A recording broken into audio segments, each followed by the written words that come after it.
Sorry, can you hear me? Yes, we can hear you, but we Okay. lost you at the time. Some point, yeah. Yeah, sorry. So I was saying that we've been going through the whole UI aspect of design, introduction to Figma, how to use grid, UI component, UI element, and all of that. So I think today is your first official class of what's of the user experience part of UI UX. So I'm going to do a brief rundown on the design process and user research. It's going to be very brief, and then we'll now go into today's class proper. So let me, yeah, so design process. So if when you want to do it, when you are given a task or you're given a project to do a design or create solution for a particular digital product, there are processes that you have to undergo to be able to achieve at the end result, which is the application that the user are going to use. Because UI UX product design is all about providing digital solutions. So everything is going to be digital. So this I'm going to run through the process. So the first process is empathy. There are 5 stages. So the first one is empathy. So, like I said, some also call it the understand phase. It allows the designer to set aside their bias and assumption in order to understand the user's pain point, need, motivation, and emotion behavior. So, because every product have their own user, let's say we are building a car rental application. You as a designer, you might not have need for it. So to be able to get to understand the users, you have to understand them. You have to put yourself in their shoes, remove your own assumptions on what a car rental application is supposed to do or how it's supposed to work, and go into the world, or sorry, the market or the streets, and go and understand, like first look for people who are the target audience, people who need these services, people that are already using these services, and try to know their problems or how the whole service, how the whole experience has been. That is you being empathizing with them and trying to understand them, to be able to know their problems, their needs, their behavior, and their motivation. Hope you get that point. So, like this chart, this illustration shows, it helps you to see their world. Like I said, I used the example of a car rental application. Not everybody uses it. Not everybody will use it. It's made for specific people that needs those services. So if as a designer, you might not need that services, but you are building for somebody that needs that services, or people that use the service already. So you need to be able to see their world, understand their feeling, appreciate them as human, and communicate their understanding. So that's what empathy is all about. So the next one is, okay, what happened in this stage? So in this stage of empathy, what you do is to plan your research, interview or observe users. So before you go ahead to before you go ahead to understand that set of users, you need to plan your research. You cannot just go and like go to the streets and stop anybody on the road and start asking the person, do you use car rental service? Even if you want to do that, you have to have a plan, because if the person tell you yes, what are you going to say next? Because you don't have a plan, you'll be lost. So you need to plan your research. The next thing is down to interview or observe users. So when you plan your research, plan how your questions are going to go out, like the arrangement of your questions and everything. Then you now do the actual interview. Then when you are now done with that one, you now carry out survey. So this is just like a rundown. So I think I'll explain them later. Then body storm, document finding. So the interview and observe user own is maybe when you're doing like a physical interview. Carry out user survey. It's not really important that you do both of them, but when you do like a qualitative, okay, I will still go back to I'll have to go into the research proper, so I'll not really dwell on this part for now. But this is what happened in this stage. So the next stage is define stage. So this is the second stage of design process, and in this stage, the information you gathered are synthesized to identify core user problem and come up with concrete problem statement. So after the first stage, you learned about your users, you conducted interviews, and you had research finding. You wrote down some things. Like you wrote that you put down notes, or you did like a voice recording of the way you did interview. You have to like gather those information and identify the problems that these users are facing. So you might go like using the current service that we'll be talking about. Let's say you go out and do an interview of people that already use these services, or people that don't really use car rental service but actually need them, but maybe they don't know it exists. So now, and a problem now that's first of all, some people don't know it exists. So you have to find a solution to that. Secondly, maybe people are using it. Something is wrong with the service or the processes. So they don't really end up renting a car online or anything because they had issues. So it's your job to find out that issue. And that is what to drive you to creating solutions for that particular problem. So that's what this define stage is all about. So here in this stage, you create an empathy map, you identify user pain points, you identify clear problem statements, you create user personas, and you identify problem solving opportunity. How might we? Like I said, I will not go into details for now. Then the next stage, this is the third one now, is ideation stage. So in this stage is where you now put on your thinking cap. So you've identified the problems that these people are facing. You're already empathizing with them. You already put yourself in their shoes. Like even though you've never used a car rental application before, you've never used that services before, you have an idea of what people face when they use this service. So now you already identified the problem. At this stage, what you are going to be doing now is to gather ideas that will be able to solve this problem. So this is where you now become innovative. You get this where you now generate ideas. Yeah, you become innovative. You can go out of the box, inside the box, beside the box, but the idea is for you to gather as much ideas as possible. So what happens in this stage is brainstorming. So like I said, quantity over quality. This means that when you are brainstorming, your first idea, you must not get it right at the beginning. So maybe I'm trying to write down solutions for a problem and I'm brainstorming. The first thing I write might not make sense. Second thing I write might not make sense. But I will keep writing it. I keep writing it. So let's say quantity over quality. Is when you now finish writing all those things, maybe you're putting down your ideas, putting down your ideas. Then from there, you'll be able to get something that is valuable from there. Feature suggestion. So feature suggestion is from these problems that you've identified and the solutions you'll be able to, what features will you add to the application that will help solve that problem? Documentation and feature prioritization. Feature prioritization is mainly okay, you have like a lot of features that you feel like, sorry, if you bring it together inside this app, it's going to be mad.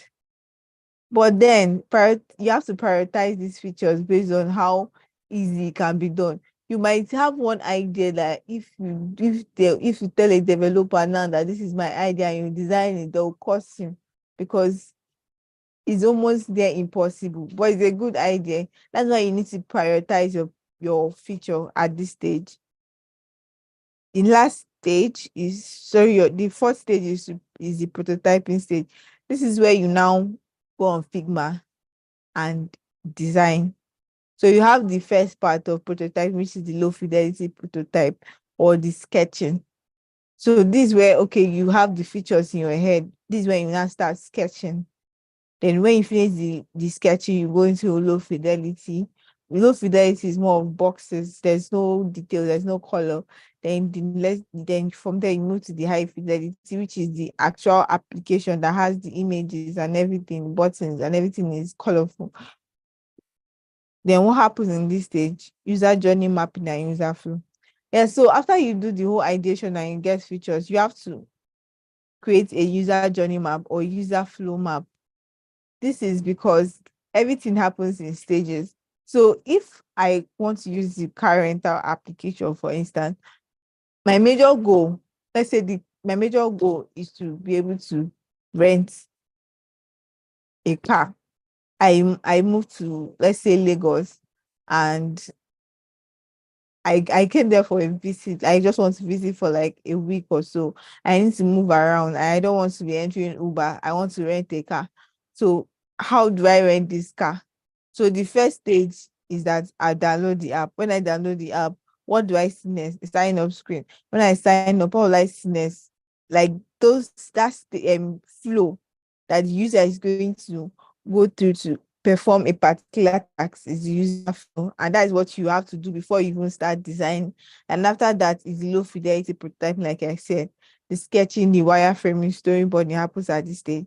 And finally, the high fidelity prototype. So this is the realistic product. So the way you are using this application that we're using, Zoom, the way you are seeing it with all its colors is a high fidelity prototype. But when Zoom perceived, when the designer was designing it in a low fidelity form, it doesn't have much of all these names, all these words and all of that. It just had like circles and squares and all of that, just to get layout of how the design is going to look like. Then, like I said, this is a paper sketch, a low fidelity sketch, and a high fidelity. So this is like an example. Then the last stage is the testing stage. In this stage, designers present versions of their prototype to potential users. So when you are done with your prototype, somebody have to test it. Like people have to use this application, because you might not have, maybe you designed it now and you did not notice certain things, or you don't know how the users are going to take it. You need to test it. So you give it to testers or just your friend or anybody to test it for you. And if they are able to complete their tasks, the tasks that you want the user to be able to complete, then that means your application is successful or your prototype is successful. And also to gain a deeper knowledge of how the product to be used and get feedback. So at this stage now, it has not gone really live, or it's not like prototype yet, it's still on Figma. But at this stage, you can make changes to your work based on the feedback you're getting. Then what happens in this stage? You validate your ideas and features, you observe and capture feedback. Yeah, so this is like an illustration that show a testing going on. So you have the people that are testing the application and the observer, which is designer or whoever that is observing. Now, going to the user research part. So this first part that I just went through now is the whole process that you go through to design an application. Now, all the classes you've been having since have been more of the UI, and it's going to come into play mostly in the fourth stage of the design process, which is the prototyping stage. So all those knowledge you've been getting so far is at that prototype stage that you'll be able to apply that knowledge. But before that, you have to do the UX part, which is the empathy, the define ideate stage before you get to the prototype. So now we're now starting proper in empathy stage. Like I said, it's going to be very brief. The first thing is, if you go back to the beginning of the slide, what happens in this stage? So, like I said, in the empathy stage, in the first stage, what happens there is, first of all, you plan your research. So that's why we are going to starting from the user research topic. So sorry.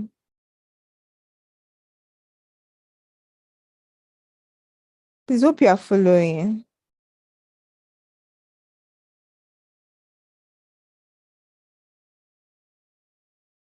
Hmm? Okay.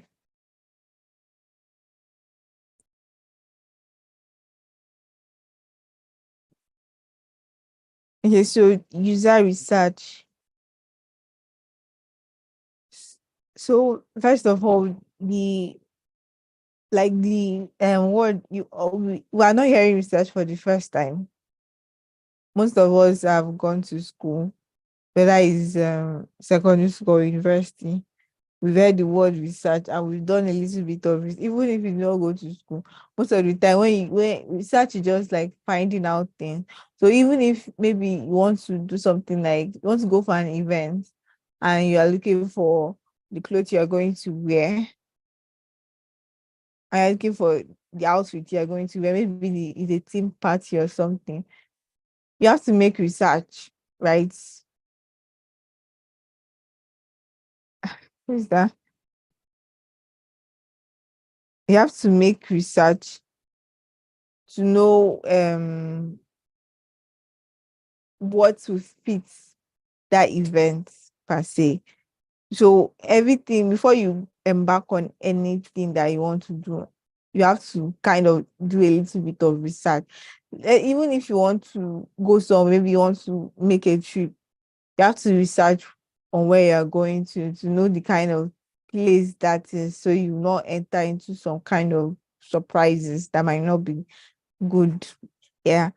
So it's the same thing here. So, but the point here is that this research you are going to do is on the user, and the user in this case is anybody, a man, a woman, boy, girl, as long as it's within a target audience of a particular product you're trying to build.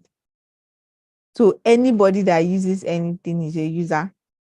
So when you are using a remote control, you are a user of that remote control. When you're using your phone, you're a user of that phone. So that is basically it. So user research helps us explore users' problem, needs, emotion, and motivation. And user research is divided into two, or there are two methods by which you can by which you can conduct a user research. One is the qualitative method, and the second one is the quantitative method. So the qualitative research focuses on the why user feel, think, and do. So like the word says, quality. This one is qualitative, that one is quantitative, meaning that quantitative focuses on the quantity, while qualitative focuses on the quality of the research. So how I usually break it down is, if I come to a class now, if I go into a class now, let's say it's a class of primary schools pupils, and I have a conversation with one of them, one pupil, like a boy or a girl, whoever, and I ask the person, how is your mathematics? How is your mathematics class is going on? And the boy is like, I like math, so I understanding math. If it's the arithmetic part of it, the normal 1 plus 1, or when I get to the algebra, when they add the x and the y, I get confused. I don't know what to do again. That is it. I just got a problem, or like I've gotten like something from one person. I can go ahead and ask another person, and the person might tell me that, eh, like algebra, that she understands algebra a little bit, but maybe when it gets to the word problems part, she gets confused. And I'll ask another person, and the person tells me a similar something, maybe not exactly like it, but something similar. And I've gotten data from three people now, and they are looking like it's the same thing. For me to get a wider, maybe I asked a girl and I asked two guys, and I feel like maybe the guys are getting it more, the girls are getting it more. I might now say, okay, I cannot be asking a class of like 40, 50 pupils individually their issues with mathematics or how they're taking their mathematics class.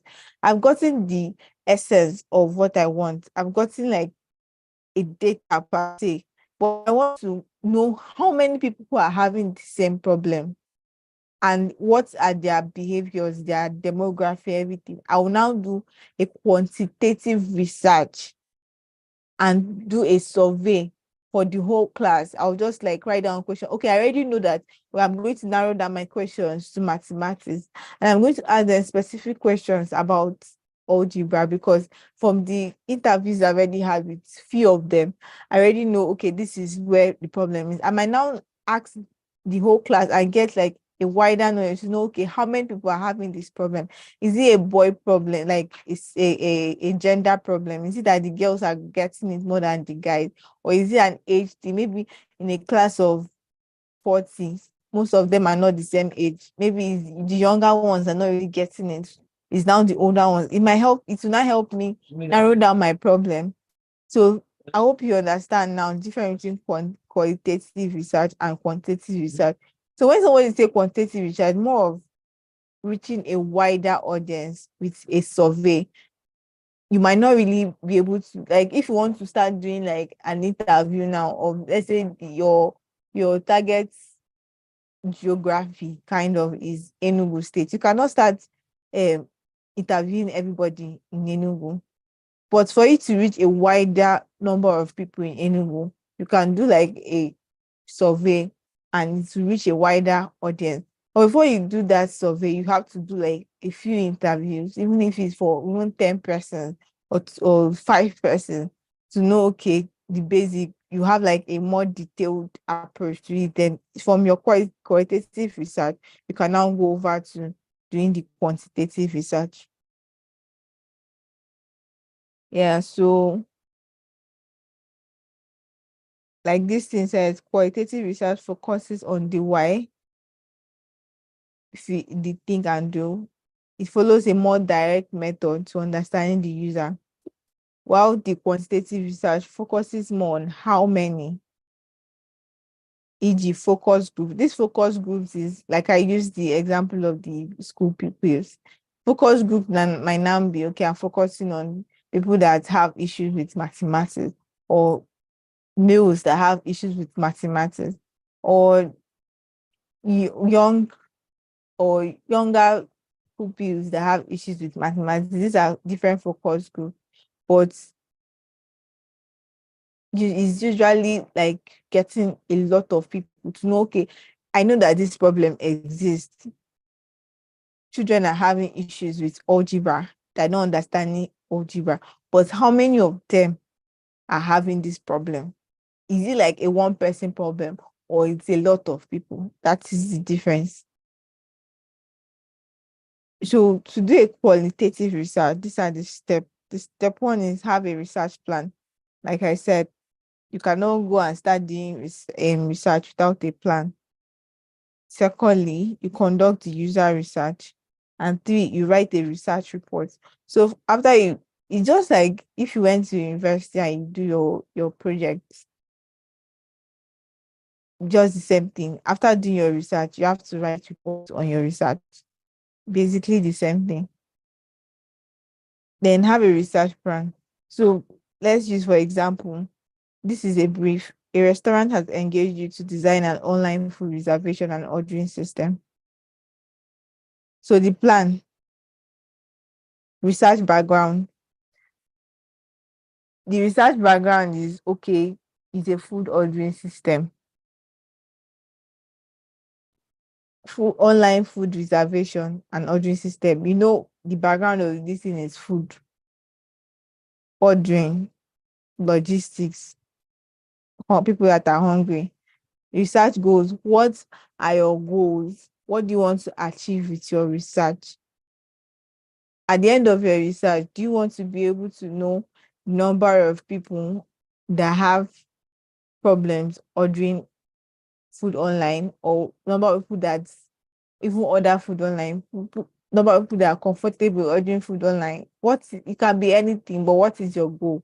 You have to have a goal because it direct you in how you structure your questions. Then the next step is to write down your research questions. Then the next one is a list of participants. So if you have like, if you want to do this for a qualitative research, you can have like, you can say you want to interview like 5 persons. So after you write down your questions, you list out all your participants. You must have known them already, or you have gotten them from somewhere. Then you now, after you listed out your participants and you interview them, then you now write your interview script. Interview script is more of writing down how you want to structure your questions. So this is an example of a research background. Why do we want to solve this problem? So this is a research background. The restaurant Gen Z demographic has gone up by 32%. Sorry, give me a minute.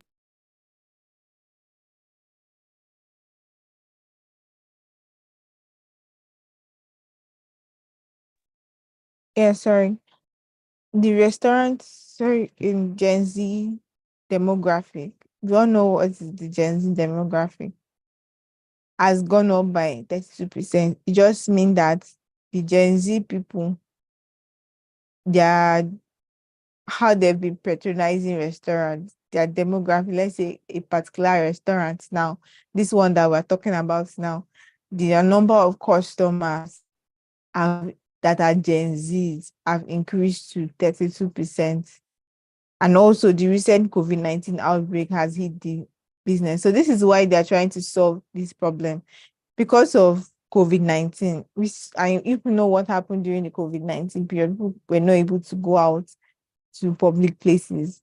And also Gen Zs are mostly people that use social media very well. So using an app would be like a very easy thing for them. So since their demographic has increased 32%, this restaurant wants to be able to capture this percentage of people, because it will help their business in this COVID-19 era when nobody's coming to buy something physically.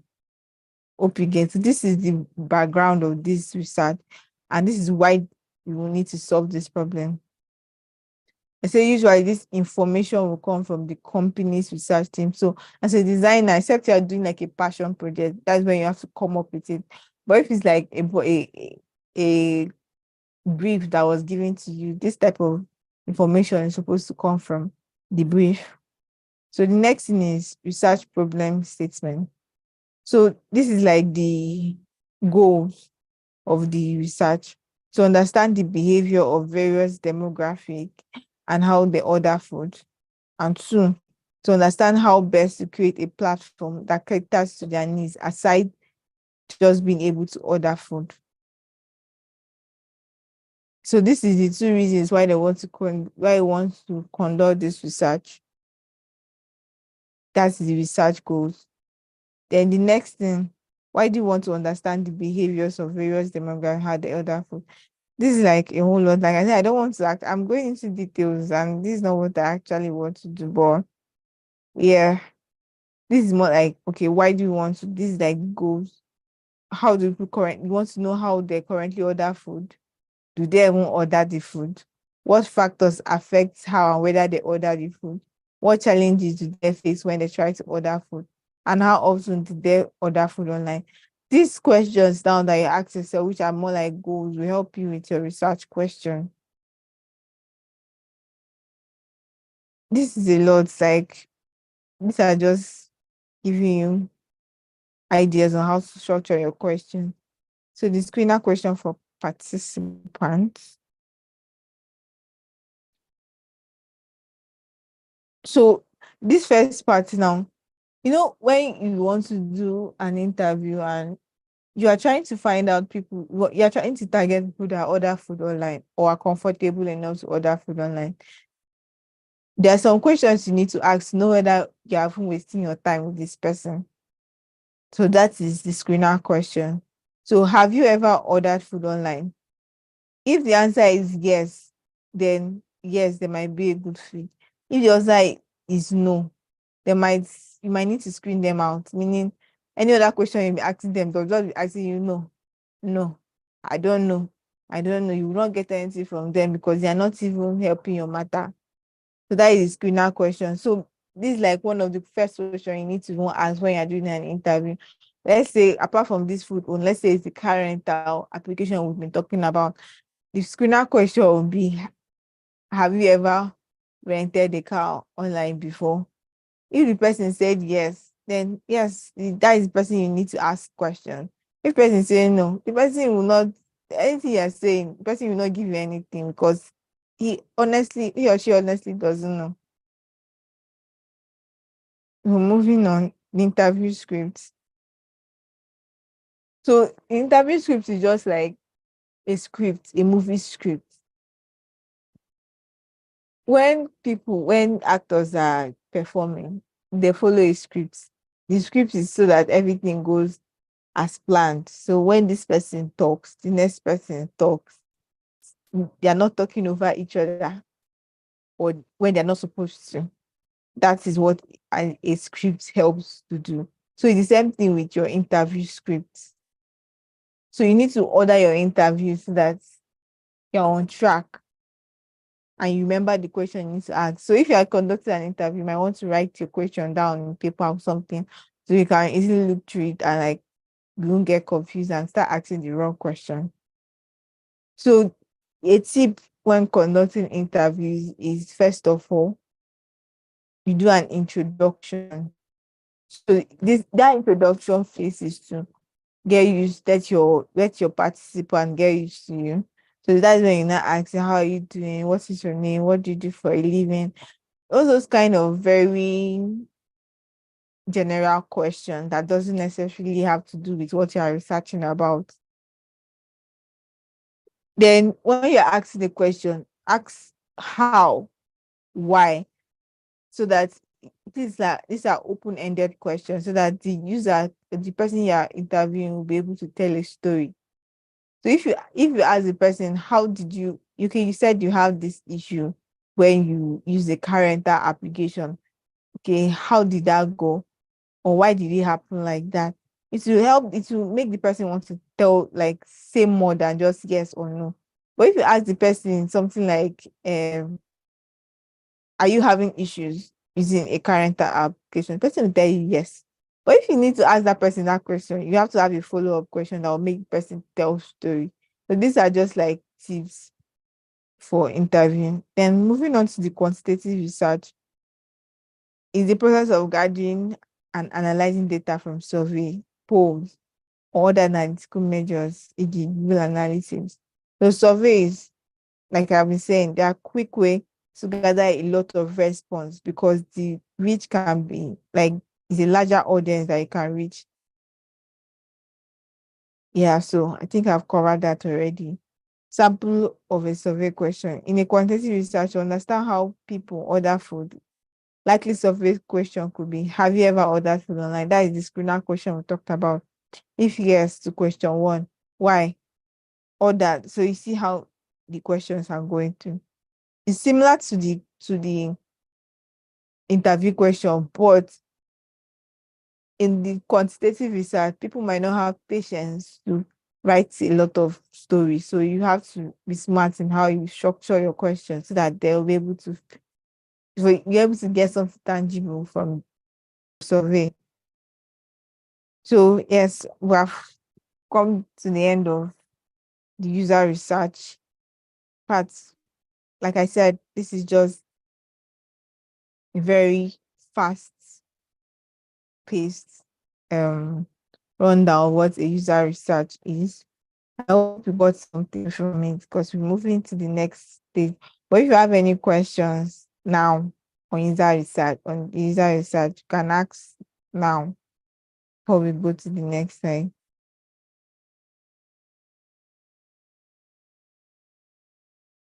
You can just type your question on the chat box.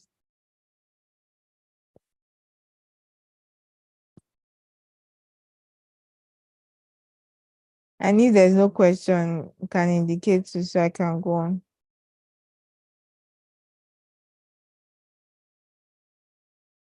I will send it to her.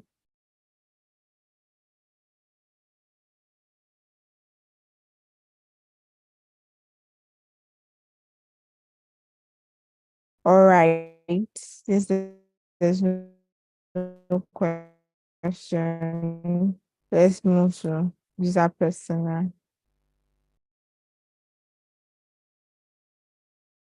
You guys can still see my screen, right?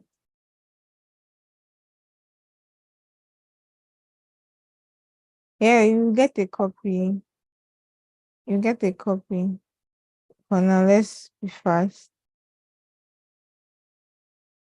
So, user persona. So, when we're talking about the empathy stage of a design process, we already talked about the empathy stage of design process. There was a part where we talked about the user persona. So after you do your research and you write down your findings and everything, you need to create a user persona. So that's what we're going to be talking about now, how to create a user persona. Ideally, you're supposed to do a tax or user research before this, but because it was not my pass, I cannot give you tax on it. So you have to wait till your facilitator comes and do a more in-depth teaching on it and give you tax before be able to like understand it better. So the user persona. So what is a user persona? So a user persona is a semi-fictional representation of your ideal customer. So I said semi-fictional because some part of the user persona is going to be thought out. So user personas are not real people. So let's say you identified person A and person A name is Matthew Sunday. When you are creating your user persona, you must not go and put Matthew Sunday because Matthew Sunday is a name of a real person that you interviewed. So it has to be like as fictional as possible. So it's not as if you go and look for names that does not exist. You can use something like Chris Annie, but it doesn't have to. It might be even if it's somebody's name in real life, but just it's not somebody that you know, or it's not somebody that you interviewed. That is what I mean by it has to be fictional, semi-fictional, because some part of the things that you're going to put on your user persona has to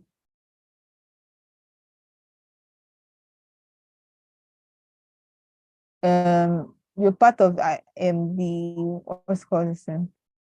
Your user persona has to have details that you got from your user research. Yeah, so that's that. Then as a user UX designer, you start the design process by conducting user research. Like I said, building empathy with your target audience. Remember, we're still in the empathy state with your target audience and identify exactly what they need from the product you're designing. A persona is generally based on its user research and incorporates the needs, goals, and observed behavior patterns of your target audience. Just you can go on, yeah, John Doe. Yeah. You can go on this journey with me. Forget this, I'm speaking grammar now, but you understand it later. Can you guys still hear me?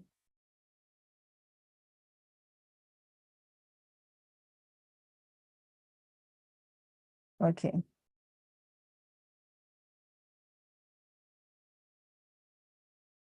All right, moving on.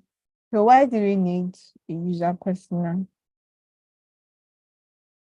So whether you are designing anything, whatever you are designing, whether it's a mobile app or a web application, it's very important to understand who will be using the products. So I think what I'm saying here now is a repetition of what I said before. You need to understand your user. That is the head and tail of this thing. It will help make your work easier so you don't do back and forth. And in order to solve a real user problem, you need to have a clear problem statement in mind. And to write this problem statement, you need to understand the user and their needs. So that's why you need a user persona.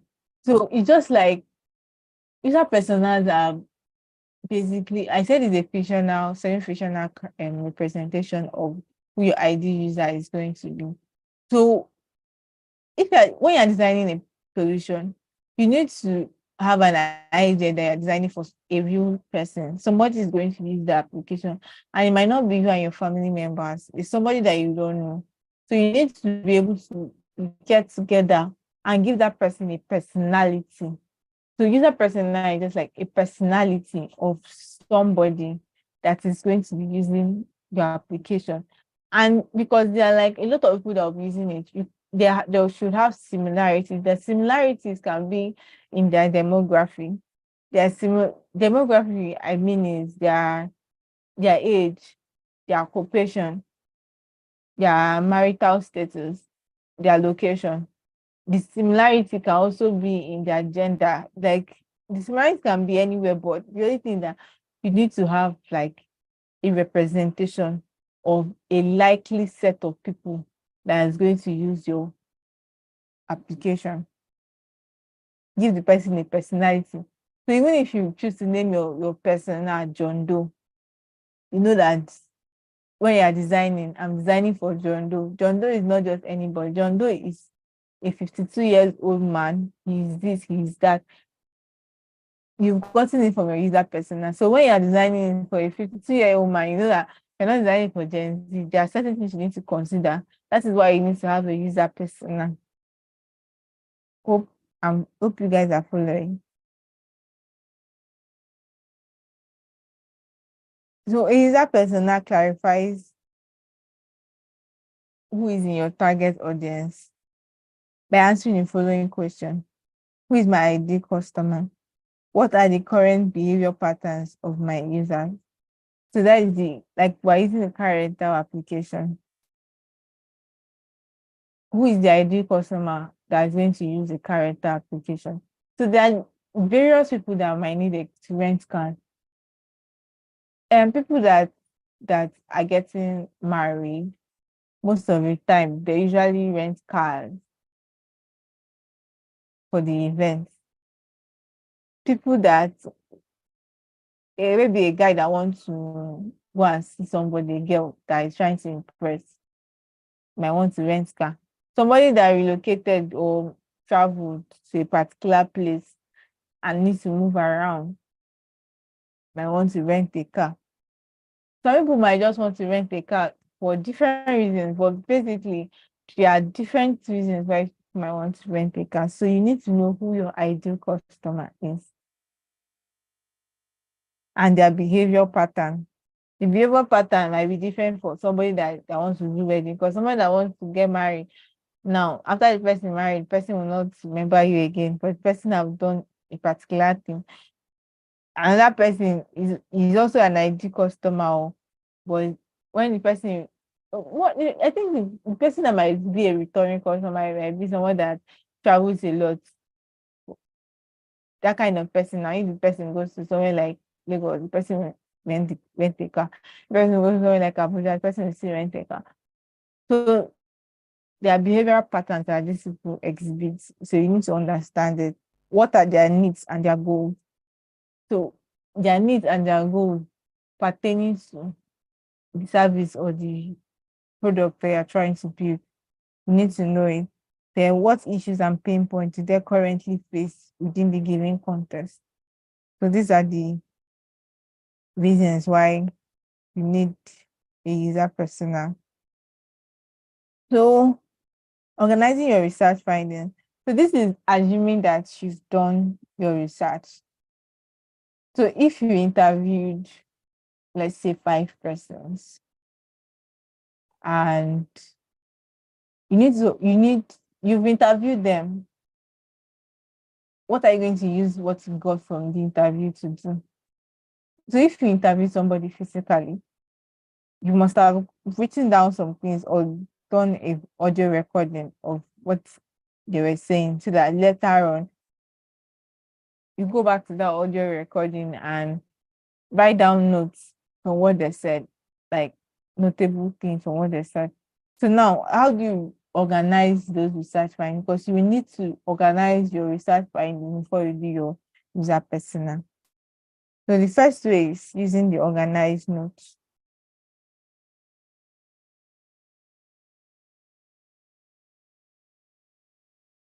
So because when you're conducting an interview, the person might be talking a lot of plenty things that might not be necessary or things that can be narrowed down. Organizing your notes will help you narrow down those things. So, like I said here, organizing your notes is not it's not a very big deal, or it's not a lot. It's just anything that I told you. Like here now, I don't know, this thing is not very well. Let me see if I can zoom in here.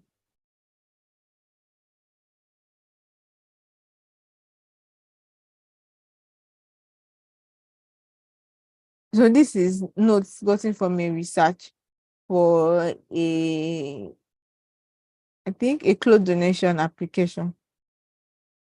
So this is the first person, participant one. I know at this stage, they will not come and be writing their real names here, even though they told you their real names. They are supposed to be anonymous, kind of. So participant one is a 22-year-old undergraduate. That was what the person told me. And I wrote it down. The person was feeling indifferent about giving out clothes or giving out clothes that is no more using. But then he gives out wearable clothes. Then this is what he said. And I quote, and he quotes, I feel that the clothes I donate are good enough for a class of people. That's what the person said. Oh. And so the person is happy to help out. Like just like certain things that you got from the research, just write them down. You can do it on normal paper and pen, like paper and pen or something. This is just sticky notes or a digital sticky notes that was used there. Stress of going too far to donate. These are just random notes that, as I'm saying it now, you might not really understand why I wrote all those things, but it was gotten from a research that was done. So this is a 24-year-old microbiology student, 19-year-old student. This one is also a student. I think it's somewhere I wrote it. 24-year-old student and a businesswoman. 24-year-old techpreneur. Like from here now, you can see that the age bracket of the people I interviewed are from 18 to 25. This I've been able to narrow some things down, and like if I go to these notes, I'll be able to still narrow or groups certain information from there. And also, most of them are students, but usually because I was around students or the person that did the interview were around students, so almost everybody you interview are students. So it doesn't mean that you cannot get people that are not students that are your target market. Hope you understand. But when you do your research like this, you try and write down stuff. So when you take notes, you organize them like this based on the participants.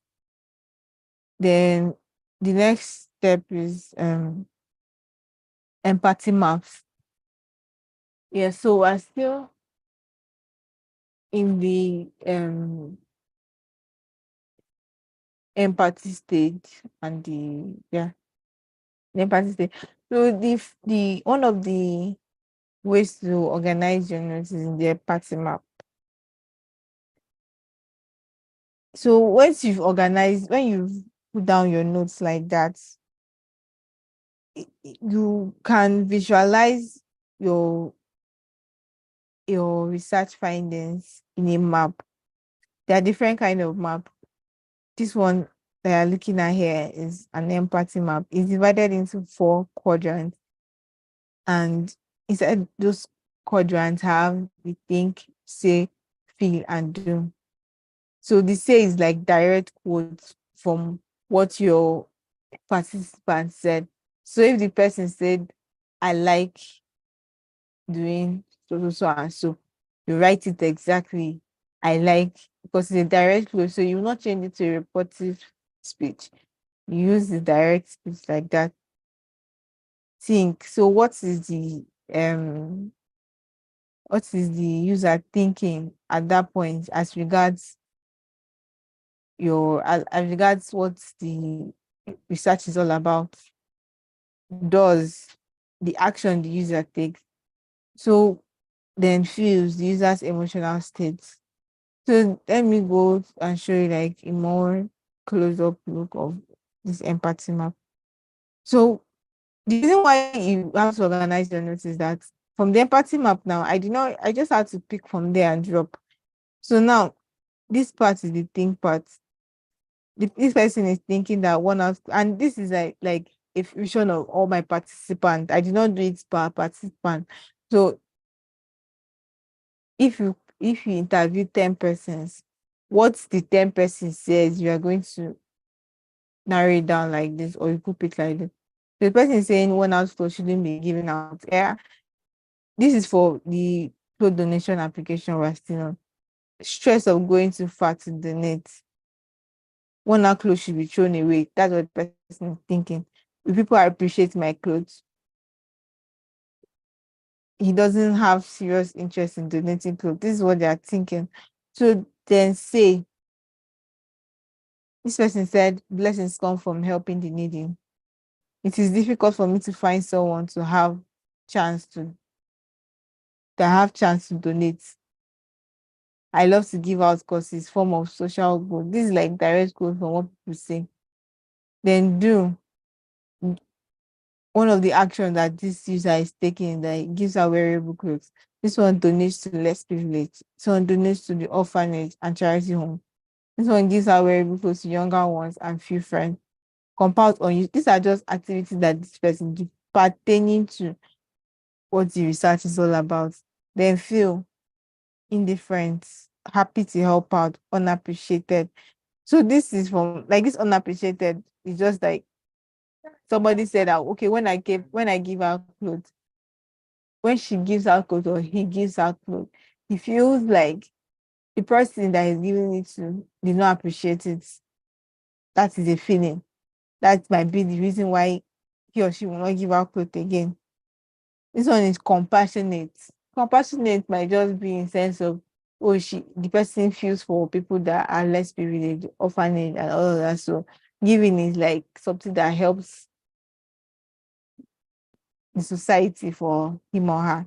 So like these are different feelings. So it will help you understand your users better and create like a persona from it. So moving on, element of a user persona. So there are four types of user persona. I think it's a mistake. The goal-oriented persona, role-based, engaging persona, fictional persona. But for the sake that you people are like beginners and you just need to grab the idea of what a user persona is. We're not going to go into these different types of user persona. We're just going to go over what a typical user persona contains. So here we can see that a user persona contains four key pieces of information. Number one, the header. Two, demographic profile. I've been saying demography since we now know what exactly demography is. The end goal and the scenario.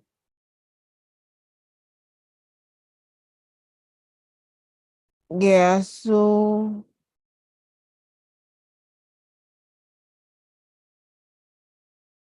let's go to the next one. So this first step is add a header. So we're trying to create a user persona now. So the header contains a fictional name, an image, and quotes that summarizes what matters most to the persona as it relates to your product. So here we're designing a travel application. All of us here might have traveled, even if you have not traveled far, but even if you moved from one location to another, let's assume that you've traveled. So this is a travel app. So the header can be like, hey, the name of the person in Savannah Rodriguez. We cannot put an image here, but we'll show it later. But the summary code take me to undiscovered. The person might this is like a normal quote from the person or anything that relates to travel. But it has to relate to the target, so sorry, to the research that you're doing. So this is what the header should look like. It should look like the name, the image, and a quote. Step 2, add a demographic profile. So this first step now is fictional. Like I said, you can form any name that you like, but the name too is not also so fictional like that. Because let's say you are designing for Nigerians, you cannot put the name of somebody that is not Nigerian. Your persona is now somebody that does not fit the profile you get. So even though it's fictional in the sense that you don't know the person or it's just a name form, let the name sound Nigerian. You can put Igbo person, you can put Chukwudi, so, Musa, so. Just to show that if your target audience is mostly people in the Southeast, then most of your, even though you know that, okay, in the Southeast, there are still people from other ethnic group in the Southeast, but you know that majority of people here are Igbo. So even though you want to add like one person now will have like maybe a Yoruba name, but basically the majority of your, like, if you are creating 3 personas, 2 should be people that have Igbo names, and maybe one will have somebody that should just to show that, okay, in this demography, even though that is predominantly people of the Igbo tribe, there are also people from other tribe that lives here. Hope you get. So even though it's fictional, it should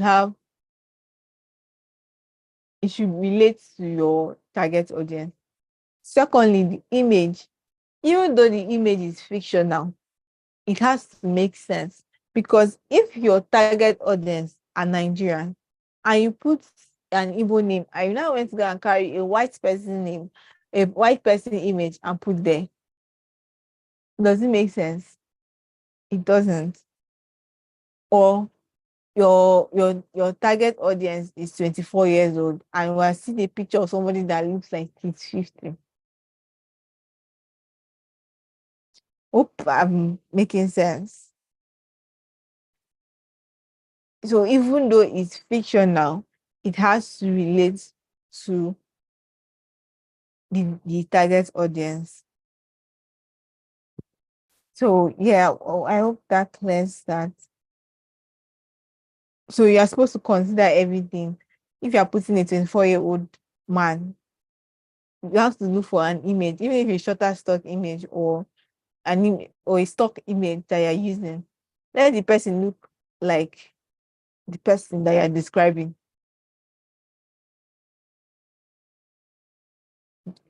So moving on. So the next step is adding a demographic profile. So like you say, while the name and image can be fictional, demographic details are factual and based on user research. So like that's organized notes that I showed you guys that had the age 24-year-old students, 26-year-old students, and all of that. I know that when I'm creating a persona, my persona should not pass that age bracket of the people that I did research on. I cannot go and put a 12-year-old person is my persona when the people I researched are within the age bracket of 19 and 25. Hope you understand. So it has to be based on your user research. That is how your demographic and demographic profile includes the personal background, professional background, user environmental psychographics. I'll explain that to go. But for the sake of this your beginner stage, we're going to just focus mainly on the personal background. Then the personal background includes details such as the age, gender, ethnicity, education, personal group, and family status.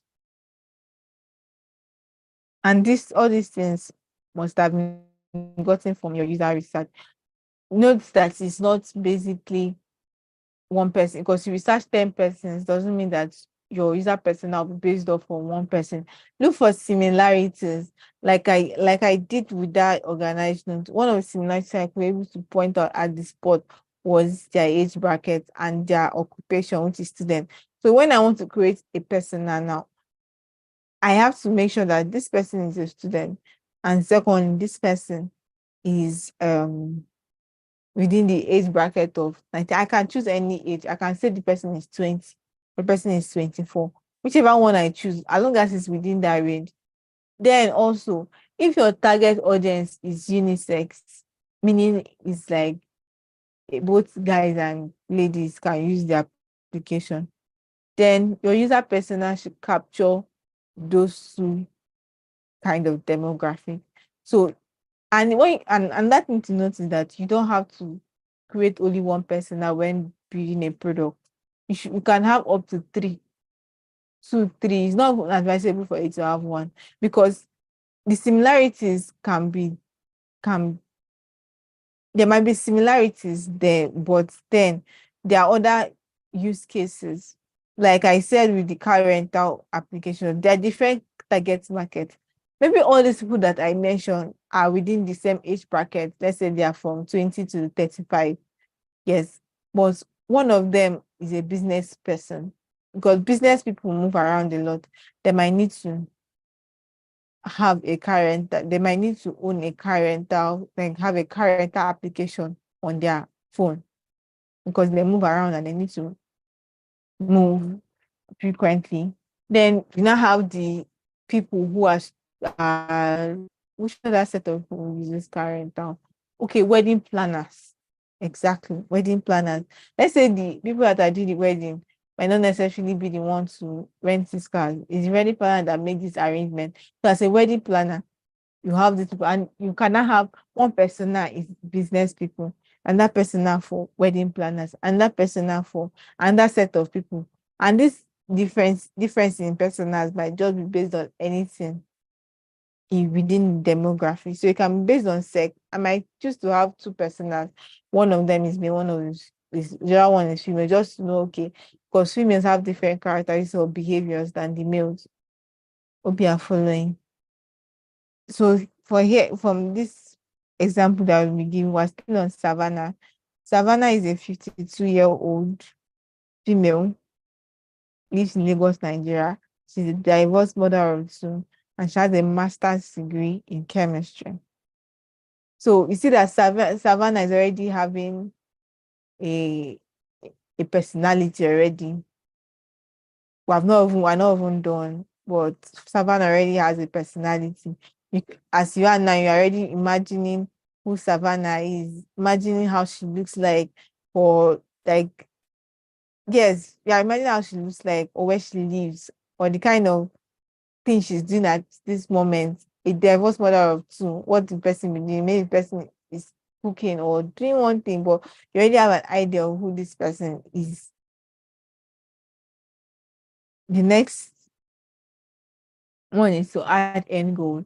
So the end goal is the motivating factor that inspires action.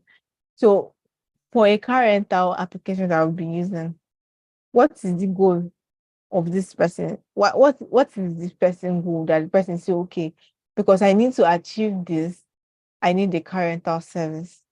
I need a car rental application. So in this case of Savannah looking for a travel app, her goal is to discover and book luxurious off the beaten track holiday destinations. So she wants to discover first of all. because she might not know that this location, this destination exists. She wants to discover them and be able to book them. So that's her goal. Someone that wants to get a car rental, maybe it's a wedding planner. A wedding planner wants to be able to um rent cars for her clients on their special day. That's the goal. The end goals are the main driving forces of your users and determines what the personal wants or needs to fulfill. Then the next step is to add the pain points. So the general idea of the whole thing is that the whole thing called UI UX or product design as a whole is to solve problems. And to solve problems, you need to identify those problems. So your user persona should have a pain point. And pain points are challenges, problems. It's just very important that if the pain point or the challenge, you can call it anything, as long as it means the same thing. You have to identify your pain points. So Savannah's pain point now is that she is a working class lady and she doesn't have time. That is her pain point, time to browse and look for each individual element of her holiday due to her job. So she wants a place where she can find everything, where she can find the place where she wants to go, book the place, book hotel, book everything at one place that will be able to do it because she doesn't have time. That's her major problem. So now that is where the designer comes in. You have identified that this is her problem. After this, when you finish doing the persona, you will now go ahead to look for solutions. But at this point, you have been able to identify the problem that this persona is having. Sorry. Then the last stage is to add a scenario. So a scenario is like a day in a life narrative that describes how a persona would interact with your products in a particular context to achieve his or her end goal. So that goal that the user have, what is a typical scenario that will make the person interact with your product and be able to get there? So in this case, in Savannah's case now, let's read her scenario. At least once a year, Savannah likes to go away on a luxury holiday.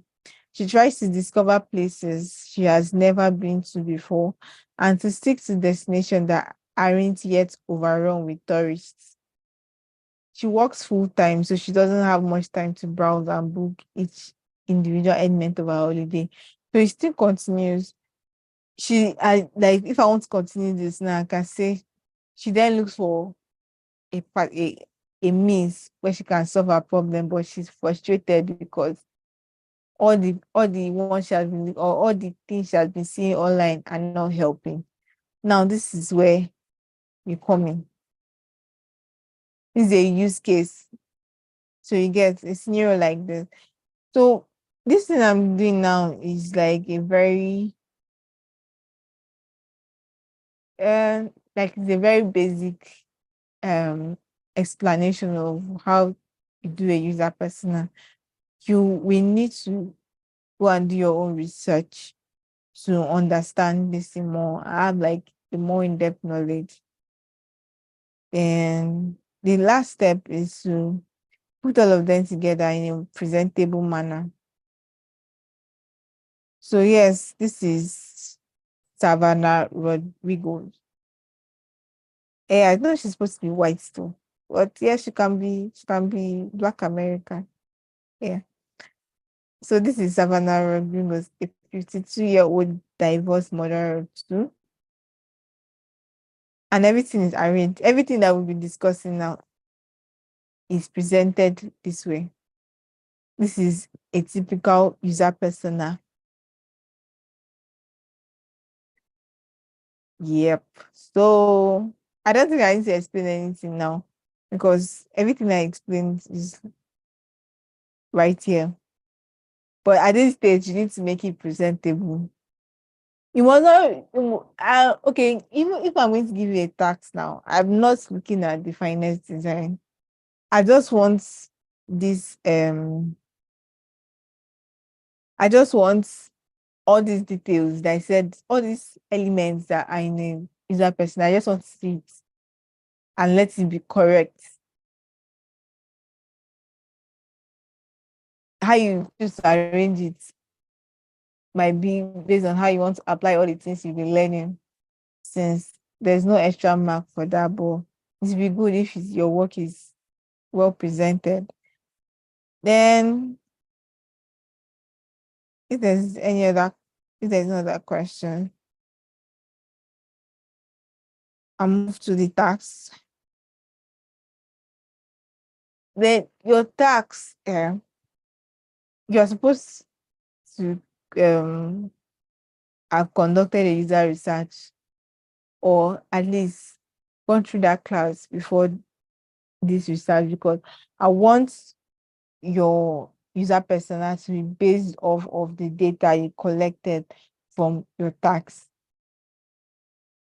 So even as much as I'm giving this tax now, I don't expect you to do it until you've had the other class and done your tax, where you have to go and do a research. Check my WhatsApp. Okay.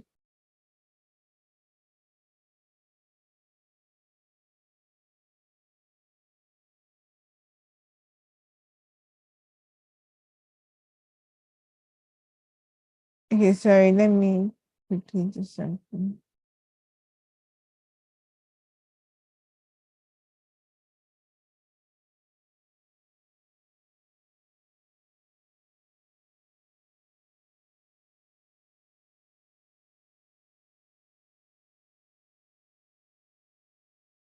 I'm coming.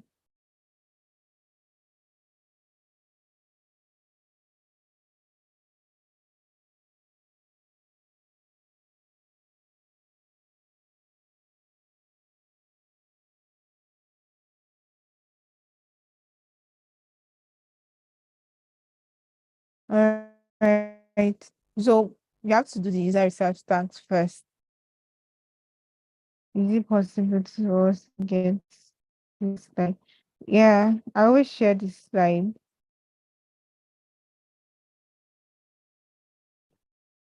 Yeah, so the task is to create a user persona and give your persona a name, a photo, a brief backstory, include information about their demographic, just basically what we did here.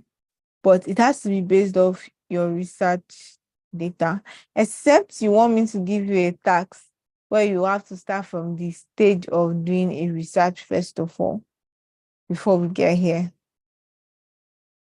But then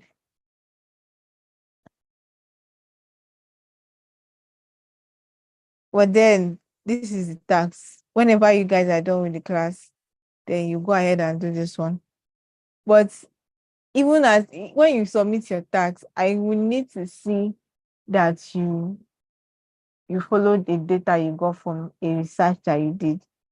So you will not just give me any persona, or I'll just be seeing personas. I need to see your notes on that your Figma link. I need to see the notes you got from your research.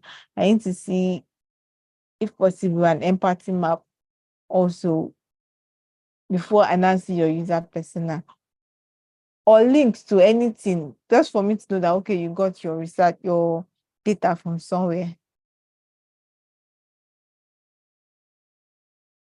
Okay, someone said you were reading the other slide.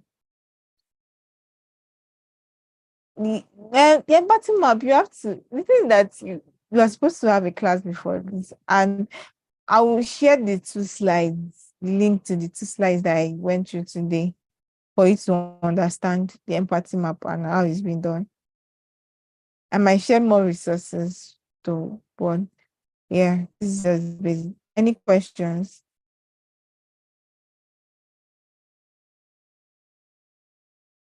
So, Francisca, can you hear me?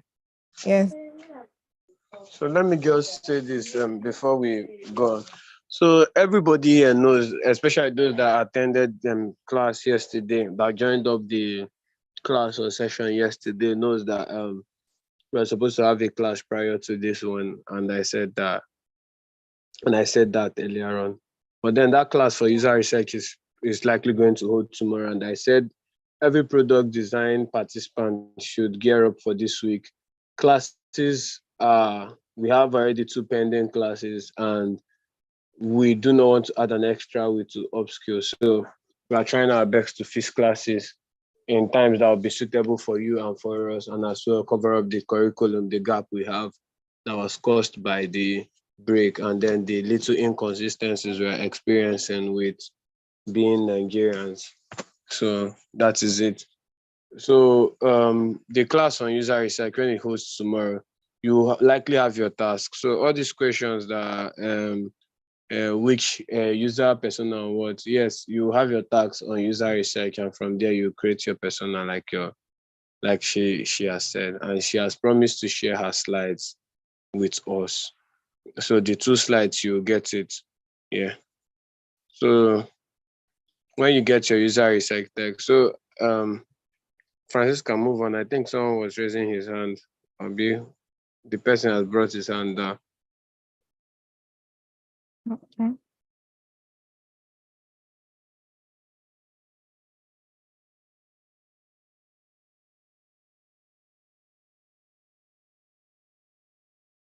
Okay.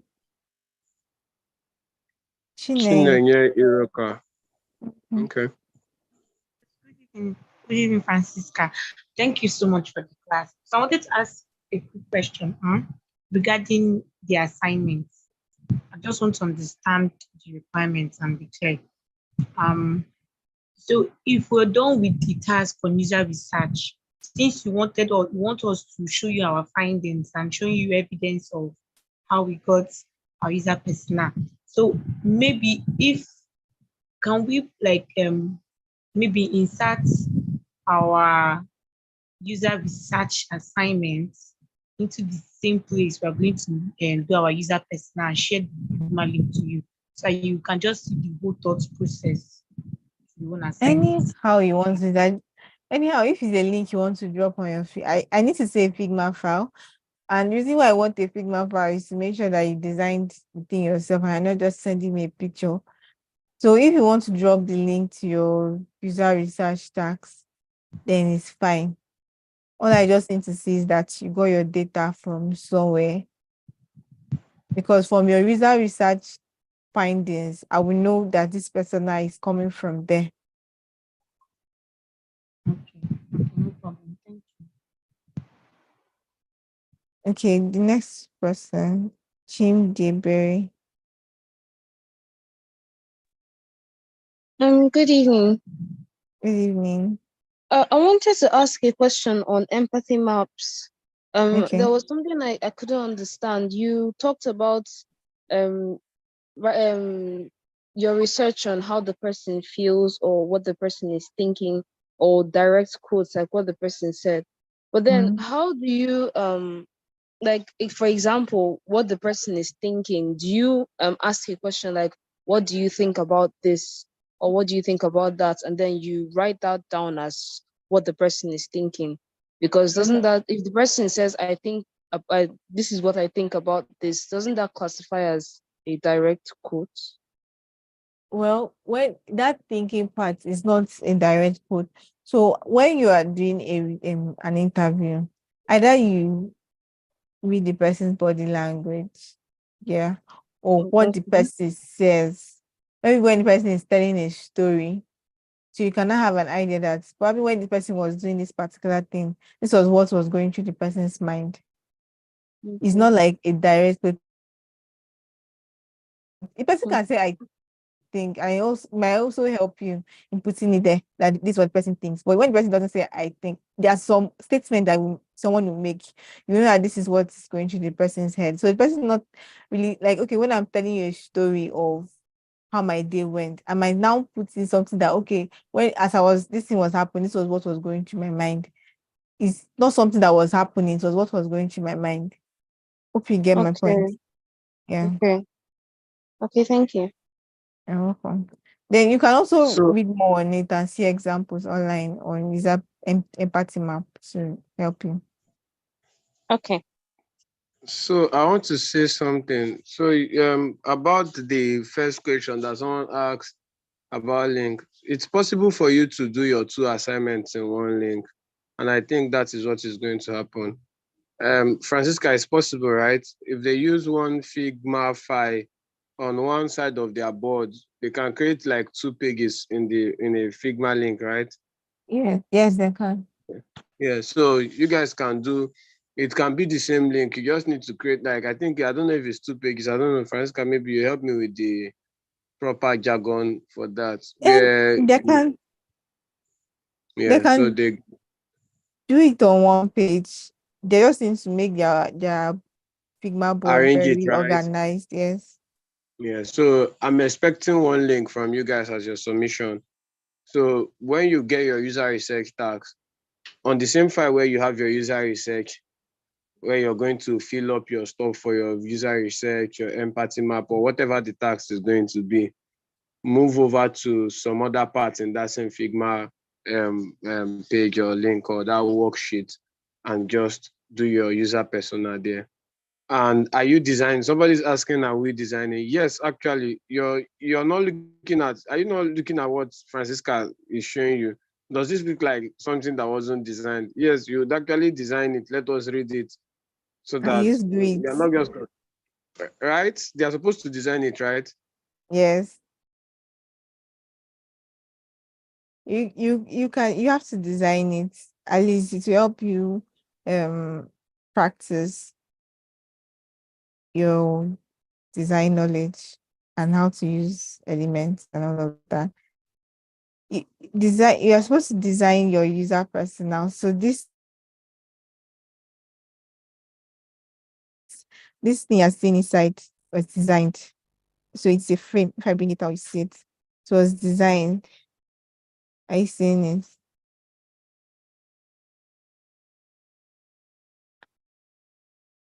It's funny You when must you not follow this.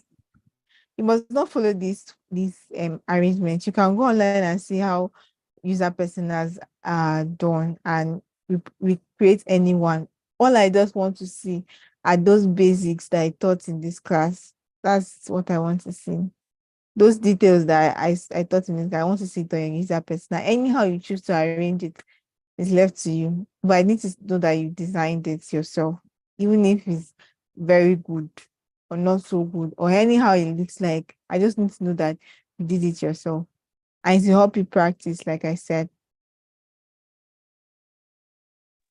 Yeah, somebody's asking which project can we choose project of our choice. Gaius, you're not, I don't know I if you guys are okay. following this question.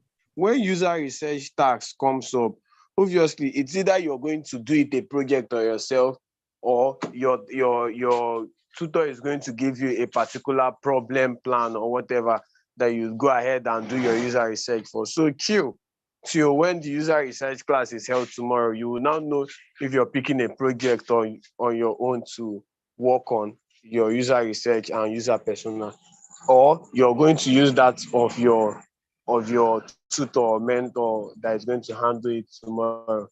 So can we relax on that? And for those that are asking design, are you looking at that is not designed? All the slides you use for your classes, you think they are not designed. They are designed using Figma actually. And we need you to start putting your hands to work and see how beautiful what Francisca is showing you is. The image is properly aligned, proper use of colors, headings at the right place, visual hierarchy, all the UI elements and clinical white spaces. So all learning style is real, it's serious. It's beyond just using playing with Figma, and that's the essence of user research classes and user persona classes. So any other questions? We're about to round up.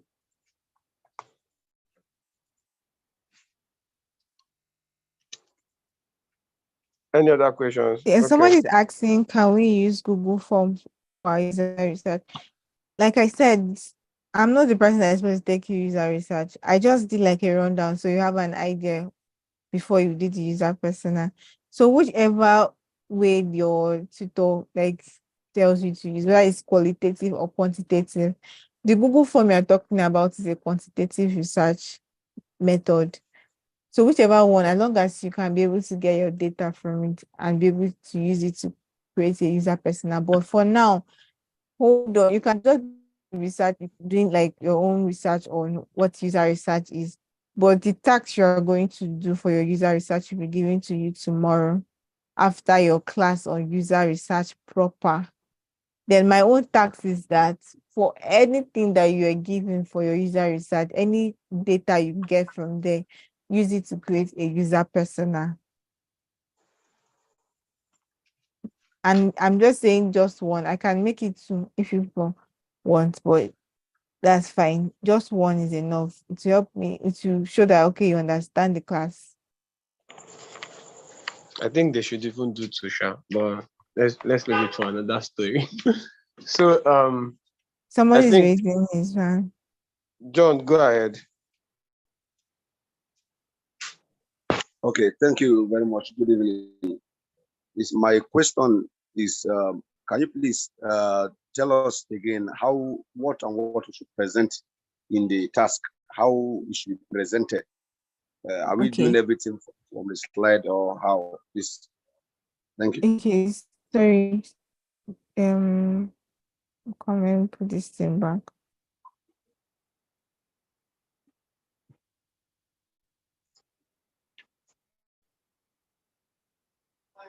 So this is an example of what I want.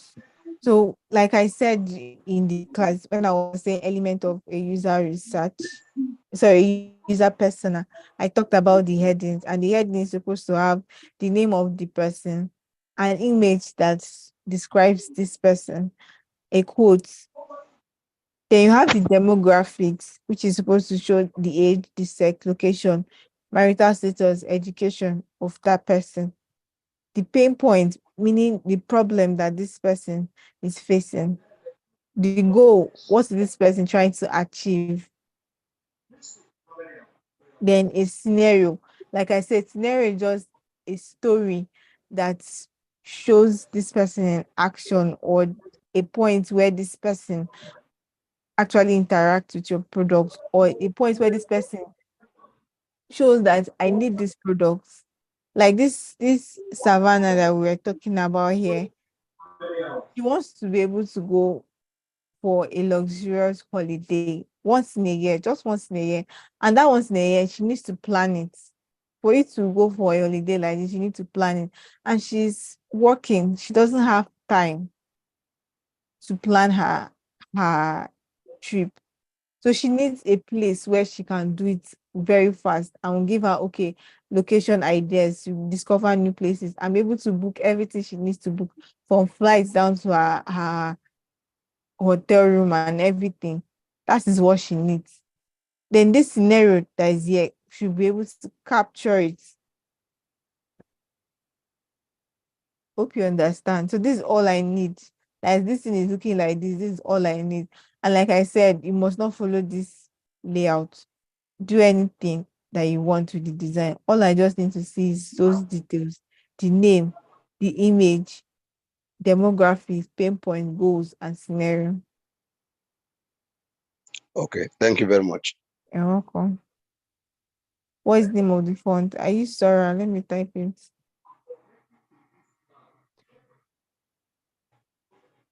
Oh, sorry. I think I'm sending one person.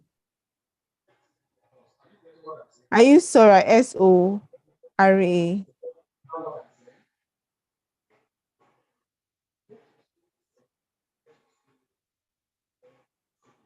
Person that was asking for font. I think that's all the questions, I guess. Prosper. Okay, so guys, I'm on the road anyways, but then thank you, Francisca, for such an amazing class. Thank you for also doing justice to introduction to user research. I think you've done a good job laying a good foundation for the tutor tomorrow. I want to say this to everyone in this class. This part of you of product design, it's very important. Product design is beyond playing with Figma, making the best animations and everything. If you're in class yesterday, I'll tell you. I think I said something in line with this, or I've said these things before. It's beyond just moving buttons and creating clickable stuff and the best images. If your product or your beautiful user interface doesn't suit the users and create a good user experience, then I think you have failed as a product designer. That's why you see sometimes there are apps or websites you go to and they are so beautiful, but then using it will just be so stressful and you will switch to another one that is less beautiful. So it's the same thing we keep saying. Attend your classes, be very focused on it. Some of you will say, this one is very boring. It's just talk, talk, talk. But you don't know that all this talk is what is the main work. Fun fact, part of what I did in, I think Francisca Shebu, we get one time for Learnable that we had to do this user research, right? During build Yes, season. now. That we were seriously doing user research for 2 weeks. It was cancelled. And that is important.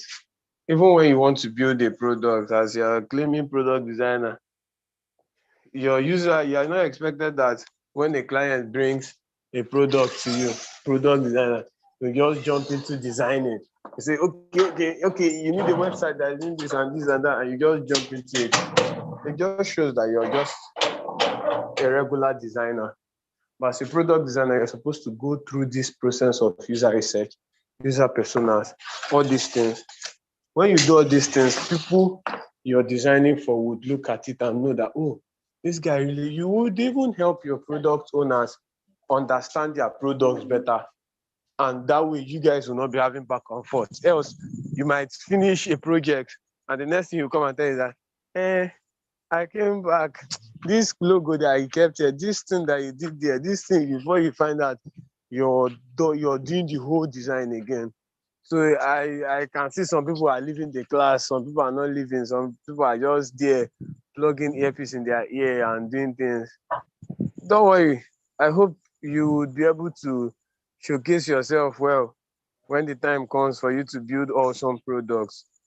And I must tell you, you wouldn't escape this part, Sha. Even me that is a developer, I have done this thing. In fact, I don't think I can work with any product designer that doesn't understand user research and user personas. I myself, I can write a user persona. I know that one very, I can do user research. Then talk more of you that is a designer that is part of your job description. You're not serious with it. So please do it. And I'm not making mouth. If you think it's a joke, I'll show you my Figma file. I have a Figma account and I'll show you links to where I have done user personas before. Francisca know now. So please, as we go to sleep or whatever, whenever we wake up tomorrow, even this night, we can go ahead and do research on this thing. Research is very important. In fact, in tech, research solves like 75% of the problem when it comes to product development or software development. Proper research, proper user research, proper business research, proper code research and everything brings about like 90% success. So please, this thing is important. So go ahead and read more. Read more. Today's class is not enough. One class, I said it yesterday, one class is not enough to learn any topic. So that's why we give you 1 week to go and add more resources. Some of you have Coursera links to Google UX design, Kiniko. Go and continue consuming the contents there. Consume your YouTube content. Go ahead and search, understand, read. There are master classes on these things to increase your knowledge. And we await your task when they come. Tomorrow, you're going to have a class. And I think tomorrow's class is not going to be 8 o'clock. It's going to start by 7 o'clock. So inform your friends and families that tomorrow's class should be starting by 7 o'clock. if there's any change, you would see it on the Discord channel. So please be aware of that and be good lads. So good night, everyone. Thank you, Francisca. We appreciate you. Yeah. You're Someone is welcome. saying, can we create what? What's the question again? Can we create a user persona? You're not going to use a research online. Why are people asking this question again? Okay, no problem. Until when your tax comes, you go and submit what they did not send you. Score 0, sha. But The sir, user ask is questions, sir. the user research, like we said, the user research class is happening tomorrow. You receive a task from user research tomorrow, and it is from the user research you will do. The task you do on user research is supposed to push you to doing an actual user research, and you have data, you have information. Then from that information and data, you can now create a user persona. It is what the task for today is. Today's task is from the data gotten from your user research, create a user persona. It's simple. But you have not done user research, and that's why we said hold on to after tomorrow's class on user research. Then you would have information on the research and how you conduct it, and before you now move to user persona. This thing is simple, and I think you should have grasped this thing by this time. Let's not keep going over and over and over again. So please, good night. Thank you. Francisca, good night.